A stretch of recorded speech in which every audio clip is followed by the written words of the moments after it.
Parce que je viens d'apprendre le titre d'une série qui va passer sur TF1. Ça va s'appeler Plan B.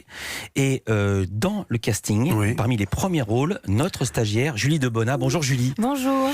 Alors je l'ai dit, Julie est en stage depuis une semaine d'observation ici pour voir comment se fait une émission de radio. Et là c'est comme quand on est élève de 3e, à la fin il y a un rapport de stage. Mais pourquoi tu t'infliges ça, Julie? Et au lieu de l'envoyer à ses parents et au prof principal, elle va nous le faire en direct. Julie, c'est à vous.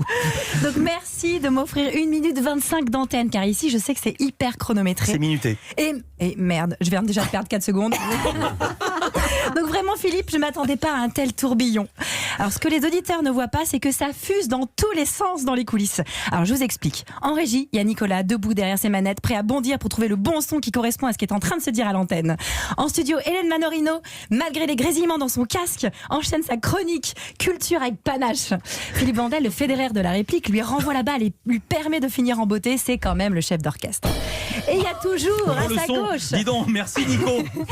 Céline Dacosta, imperturbable, qui tient le cap.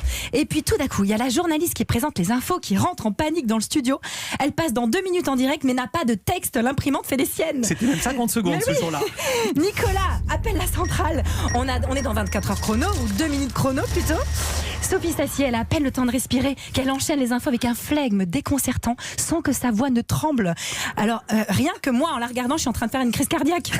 Donc après 2 heures intenses de direct, l'équipe se met déjà à plancher sur l'émission du lendemain. Alors que moi, je pensais que c'était déjà la fin de journée, quoi. Non. Et il faut savoir que derrière votre poste de radio, il y a quand même 200 personnes qui travaillent. Ça fourmille à la rédac. Ça fait des conférences, ça revendique des sujets, ça fait le scoop, ça cherche le scoop, ça part sur le terrain. Ça passe sur Instagram. Oui aussi. Ça va manger à la cantoche aussi.